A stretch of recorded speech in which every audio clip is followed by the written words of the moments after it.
Guillaume vous rejoint aussi. Didier. Et Jérémy. Eh bien, je vous laisse y aller. Merci. Bonjour. Bonjour. Ça va bien? Oui. Un peu d'accent québécois. C'est le fun de notre Garonne et les Belles. Est-ce qu'ils vont nous mettre les sous-titres? Oui, c'est en anglais. Bonjour à tous. On avait réfléchi à la place du tourisme. Vous l'avez vu dans la première prémisse, et Pierre le dit avec, de manière brillante. Il y a des évidences pour nous, professionnels du tourisme, institutionnels du tourisme, d'une rencontre qu'on veut. Allons-y d'une première prémisse avant la première prémisse, hein, je veux ça bégayer un peu. À un certain moment donné, quand nos amis de Copenhague se sont mis à parler d'authenticité et de local, nous, on a bondi de joie partout, on disait, parfait, nos amis les visiteurs veulent des locaux, on va leur en donner. On a pris pour acquis, nous, qu'on avait des marionnettes, qu'on avait des objets qui s'appellent des citoyens, des résidents, et qu'on pouvait en faire ce qu'on voulait.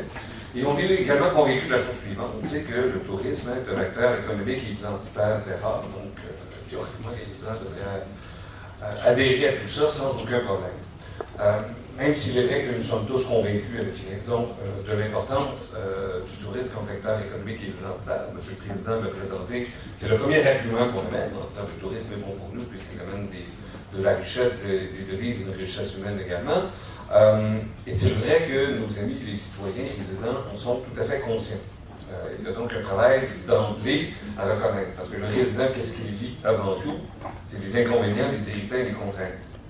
La richesse ne la reçoit pas directement à tout le monde. Les résidents sont également des acteurs du tourisme à échelle variable. Et dans bien des cas, ce sont des acteurs involontaires. Et avec le syndrome de la Goyave, enfin la Goyave française, appelez ça un syndrome, arrive cette situation tout à fait paradoxale où si le visiteur devant le visité se sent entre guillemets inférieur, la relation ne débute pas sur les meilleures bases. En France métropolitaine, on n'a pas ce problème. Le Français d'emblée pense qu'il est meilleur que les autres. Et donc, il méprise le tourisme. Alors ici, c'est à peu près l'inverse. Et on a le même problème au Québec. Quand on a des passés colonialistes, vous n'êtes pas une colonie, mais en fait, c'est notre histoire. Nous, on en a une. Les Français nous ont abandonnés aux Britanniques, c'est notre histoire. Mais ce qui explique un peu ce. Oui, quand même. Quelques appâts de neige, vous avez dit, ça fait très bien. Alors, et oui, ils font partie de l'expérience touristique, mais ils font surtout, avant tout, et on le voit avec les clichés, avec la notion d'ADN, ils font partie de l'identité touristique. Et c'est une notion qu'on va explorer dans les quelques minutes qui suivent. Et finalement, il y a cette importance-là de confirmer le potentiel du tourisme, oui, mais surtout d'établir une ambition collective pour le tourisme. Et établir une ambition collective, ce n'est pas décider de l'ambition et de l'imposer aux autres, mais c'est de trouver des mécanismes par lesquels nous allons collectivement, dans la communauté, décider de ce qu'il en est. Exemple très amusant, nos amis de Toronto, capitale du Canada, capitale économique du Canada, avaient décidé il y a une douzaine d'années de créer cette ambition-là, c'était Toronto Unlimited. Et quand les gens du tourisme ont présenté ça à la Chambre de commerce, à la mairie et aux autres acteurs, nous ont dit on ne se reconnaît pas là-dedans, et ça a coûté la tête du directeur de l'office. Pourquoi? On ne peut pas imposer, nous ne sommes pas propriétaires d'une identité. On est tout au mieux des médiateurs de cette identité-là. Il faut donc trouver des moyens d'impliquer dans cette vision collective, dans cette ambition collective, toutes les parties prenantes. C'est pas facile. Merci. Merci Paul. Donc l'autre prémisse, avec 2 S, c'est d'engager l'écoute des résidents, parce que comme tu l'as dit, l'une des grandes problématiques, c'est un peu, tu parlais de Toronto par rapport à cette marque qui voulait être limite imposée aux résidents, et on sait qu'il y a pratiquement 90% des marques de destination, de marques de territoire, en fait, qui font pchit au bout d'un an, parce qu'elles n'ont pas été intégrées, en fait, par les habitants, par les résidents. Et c'est là où tout l'enjeu d'intégrer tout ça, il faut que ce soit porté par les gens et pas juste par les institutions. Et c'est vrai qu'on en a beaucoup parlé ensemble, on en a beaucoup parlé aussi avec l'exemple de La Réunion. Donc, c'est important de valider la perception du tourisme et de la marque, et que ce soit bien porté par tout le monde, et que ça vienne d'en bas, et que ce ne soit pas forcément quelque chose qui soit top-down, et qui soit un peu imposé à tout le monde. Et pour ça, il faut comme le dit le titre, il faut être à l'écoute des résidents. Il faut savoir, eux, ce qu'ils pensent, en s'appuyant potentiellement sur la question des clichés qui a été présentée avant par Denis et toute son équipe, et donc l'importance d'identifier les freins et les nuisances pour assurer l'ouverture et l'adhésion.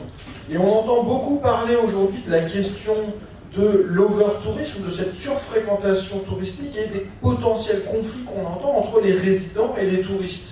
Le fait de faire ce travail-là, c'est aussi justement de faire remonter ces signaux faibles pour se dire « oulala, attention, là ça commence à crier un peu là en bas, il faut peut-être prendre en considération ces aspects-là. » Et dans le sens positif aussi, de sentir un peu les choses qu'il y a. Et derrière, c'est de jouer un vrai rôle proactif avec les pouvoirs publics pour justement assurer une réponse parfaite sur ces enjeux et qu'on ait bien une vraie cohérence de communication, d'informations partagées sur ces différents enjeux. Donc il faut arriver à aller échanger avec les gens, avec les résidents sur les codes naturels qui sont utilisés.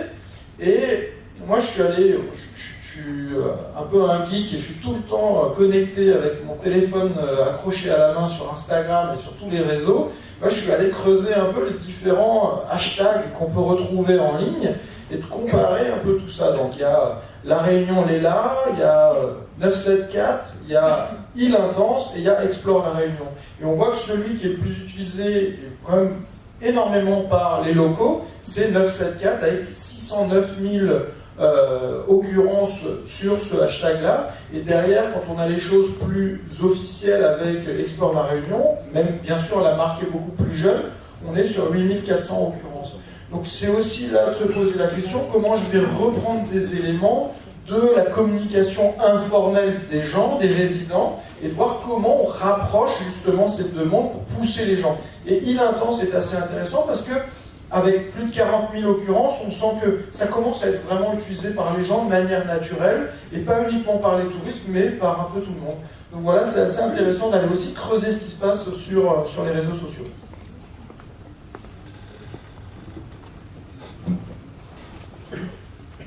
Donc on a réfléchi sur cette sensibilisation, donc dans l'engagement et dans la mobilisation des résidents à cette sensibilité à l'identité touristique de la Réunion, avec les échanges qu'on a eus avec vos collègues. Donc on voit cette ambiguïté qu'il y a eu à changer le positionnement et là, de revenir à celle qui avait l'air de plus rejoindre l'ADN des gens qui était l'Île Intense.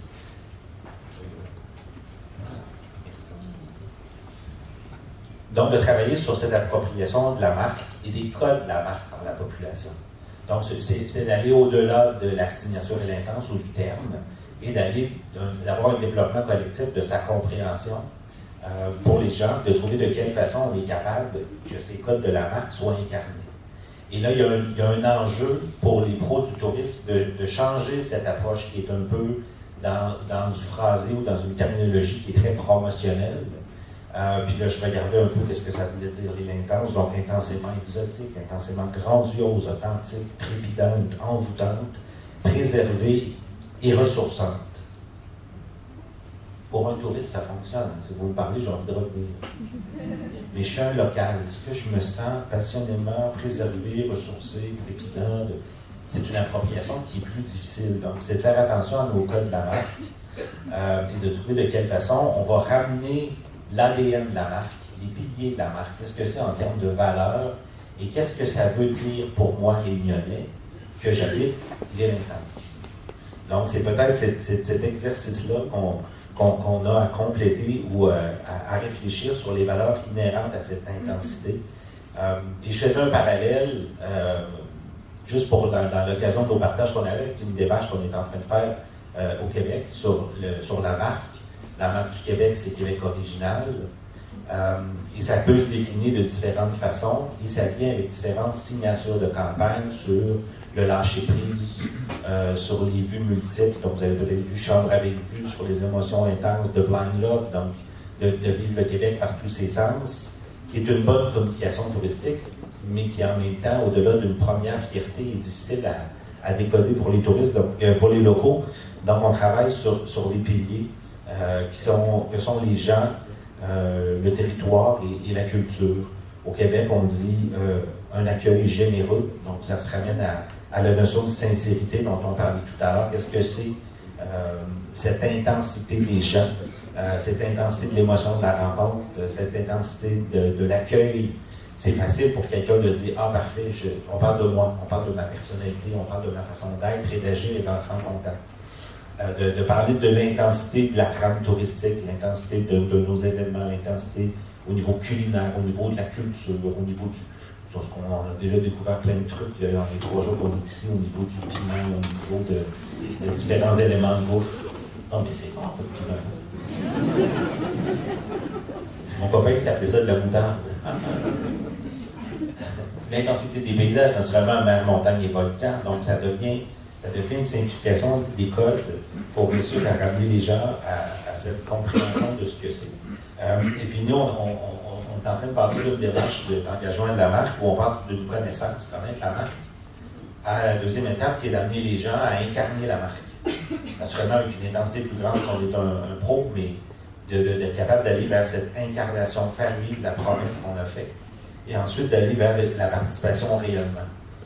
Et c'est le piège actuellement qu'on voit avec les médias sociaux, c'est qu'en termes de comportement de citoyen digital, on a tendance à aller rapidement sur une demande de participation au rayonnement avant d'avoir eu le côté pédagogique et le côté d'incarnation de faire vivre la marque.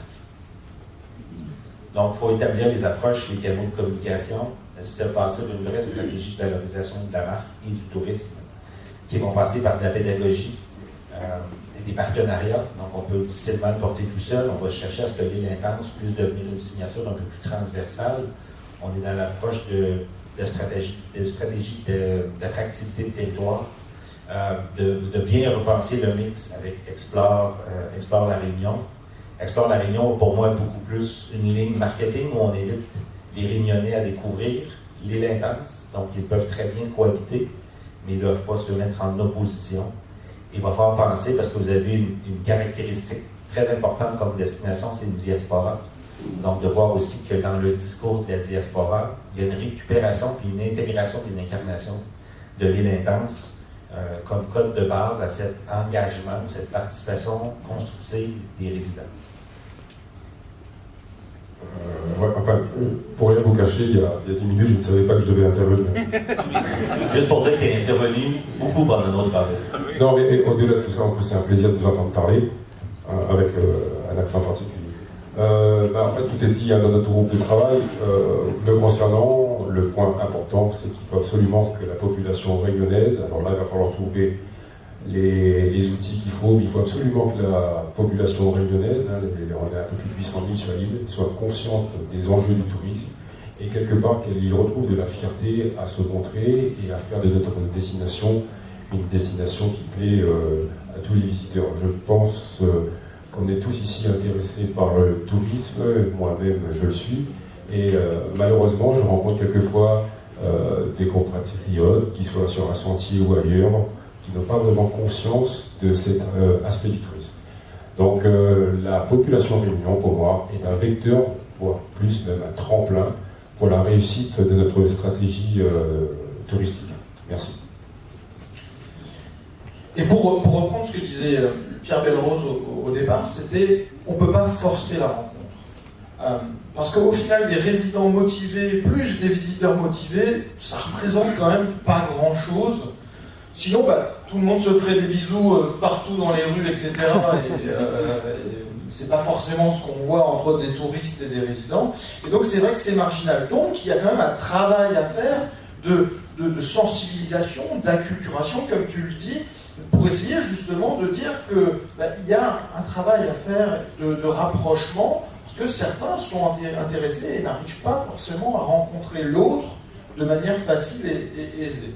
Et au final, c'est qui ces gens-là? Mais au final, c'est tous les gens qui sont en lien potentiel en fait avec les visiteurs, c'est les organismes touristiques, les institutionnels, c'est aussi les socioprofessionnels, les prestataires, ceux qui sont plutôt les offreurs secondaires, ça c'est un terme québécois, hein, c'est ça ouais. Sur l'économie collaborative, donc ceux qui vont proposer une chambre chez l'habitant, Airbnb et consorts, que ce soit du dîner maintenant chez l'habitant ou autre, les travailleurs, les saisonniers, les résidents, ceux qui sont sur un service de proximité aussi.